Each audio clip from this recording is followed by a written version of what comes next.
Police డిపార్ట్మెంట్లోకి రావాలనుకునే younger జనరేషన్కి ఇలా మీరు వీటికి సన్నద్ధంగా ఉంటేనే డిపార్ట్మెంట్లోకి రండి అన్న కొన్ని important points, dos and don'ts అంటే ఏం చెప్తారు sir? Police department or government service itself and police department ప్రత్యేకంగా ఈ పబ్లిక్ సర్వీస్ చేయాలనే ఆలోచన కడుపు లోపల నుండి వచ్చే ఒక ఆశ ఏదైతే కొంతమందికి ఉంటుందో అది లేకపోతే రావద్దని నేను విజ్ఞప్తి చేస్తున్నాను. ఎందుకంటే ఇక్కడ వేరే ఆలోచనతో రావద్దని కూడా నేను పబ్లిక్గా బహిరంగంగా కూడా నేను చెప్పాను. ఇక్కడ ఏదో డబ్బు సంపాదన లేకపోతే మాకు పవర్ ఉంటుంది, మేము దాన్ని వాడుకొని ప్రజల దగ్గర ఎక్స్ట్రాక్ట్ చేద్దాము ఆ ఆలోచనతో వస్తే సరే కొన్ని రోజులు నడుస్తుంది, కానీ మీకు చెడ్డ పేరు, ఏదో రోజు ఏసీబీ ట్రాపో సస్పెన్షను ఏదో ఒకటి జరుగుతూ ఉంటుంది. ఇవన్నీ ఇబ్బందులు పడే బదులు మీరు వేరే ఒక పాన్ షాప్ పెట్టుకున్నా దీనికన్నా ఎక్కువ సంపాదించవచ్చు. దయచేసి ఇక్కడ రాకండి. So that is the main thing. ఆ ఇంటెగ్రిటీ, ఆ ప్యాషన్ ఫర్ సర్వీస్ ఉంటే కానీ యూ స్టడీ యువర్ సెల్ఫ్. వేరే ఆప్షన్స్ కూడా ఉన్నాయి కదా. సో మీరు హైలీ ఎడ్యుకేటెడ్. ఇప్పుడు మా కానిస్టేబుల్స్ కూడా చాలామంది PhDs, post graduates, engineering graduates, double degrees. So మీకు వేరే ఉద్యోగాలు కూడా దొరుకుతాయి, ఇక్కడ వచ్చే అవసరమే లేదు.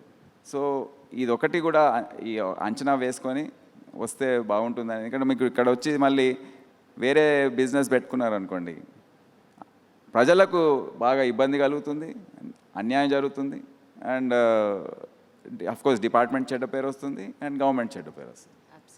Absolutely sir. 2028 మీరు రిటైర్ అయ్యే లోపల నేను ఖచ్చితంగా చేయాలి అనుకున్న కొన్ని ఇంపార్టెంట్ వర్క్స్ అంటే ఏం చెప్తారు సార్?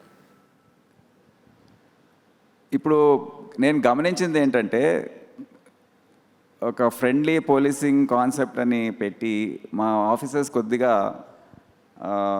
వాళ్ళలో ఉన్న ఆత్మస్థైర్యం, ధైర్యం, కాన్ఫిడెన్స్ ఏదైతే ఉందో వారికి కొద్దిగా కోల్పోయినట్టు కనిపిస్తుంది నాకు. గత 2-3 సంవత్సరాల నుంచి చూస్తున్నాను. ఇప్పుడు ఏంటంటే మనం ఉన్న సామాజిక పరిస్థితుల్లో మనం ఏదో యుఎస్లో, లండన్లో జరుగుతున్న తీసుకొచ్చి ఇక్కడ పైన ఇంపోజ్ చేయడం అనేది తప్పు అని భావిస్తున్నాను. What I believe is in effective police and strong policing. సమాజం కూడా అదే కోరుకుంటుంది. పోలీసింగ్ ఎప్పుడు కూడా గట్టిగా ఉండాలి.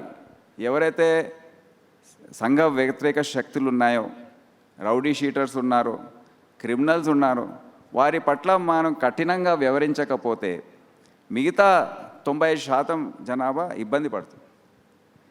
కానీ వాళ్ళని కూడా మర్యాద చేసుకుంటూ, ఎవరైతే రూల్స్ ఫాలో చేయరో వాళ్ళ పట్ల కూడా మర్యాదగా మేము okay to a certain extent మేము చట్ట ప్రకారం యాక్షన్ తీసుకోవాలి.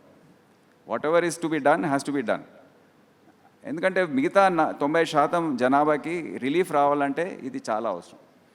So we will keep that in mind. నా ఉద్దేశం ఏది ఉంటుందంటే, మా ఆఫీసర్స్ కానిస్టేబుల్, హోంగార్డ్ స్థాయి నుండి పై వరకు, ఇప్పుడు డ్రంక్ అండ్ డ్రైవ్, నేను ట్రాఫిక్లో ఉన్నప్పుడు మా హోంగార్డ్స్ కానిస్టేబుల్ చేసేది డ్రంక్ అండ్ డ్రైవ్ అప్పుడే స్టార్ట్ చేసాం. భయపడేది ముందు, కానీ వాళ్ళకి ధైర్యం ఇవ్వాలి. వాళ్ళు చట్ట ప్రకారం చేస్తున్నారు కనుక మీరు భయపడే అవసరం లేదు. ఒక్క కానిస్టేబుల్, హోంగార్డ్ కూడా సస్పెండ్ కాలేదు. పెద్ద పెద్ద వివిఐపీస్ని పట్టుకున్నా. వాళ్ళు ఫోన్లు చేసేవారు కోపంగా, అరే how dare you stop me అని. హౌ డేర్ అంటే వాడు ఉద్యోగం వాడు చేస్తున్నాడు. So we have to support them. So ఈ విధంగా మా పోలీస్ అందరికీ కూడా ఒక ధైర్యం ఇచ్చి, సరిగ్గా మీరు చట్ట ప్రకారం న్యాయం చేసే విధంగా పనిచేసి స్ట్రాంగ్గా ఉండండి, ఎఫెక్టివ్గా ఉండండి. ఒక effective police which includes friendly police అంటే దాంట్లో ఒక భాగం. అది అందరితో పోలీస్ స్టేషన్ వచ్చినప్పుడు మర్యాదగా వ్యవహరించడం అనేది అది compulsory. No one can misbehave. ఎవరితో మాట్లాడుతున్నప్పుడు మర్యాదగా మాట్లాడాలి. So it not be a separate నినాదం. కానీ మేము ఎఫెక్టివ్గా గట్టిగా పనిచేయాలని నేను ఏం చేస్తానని తెలియజేస్తాను.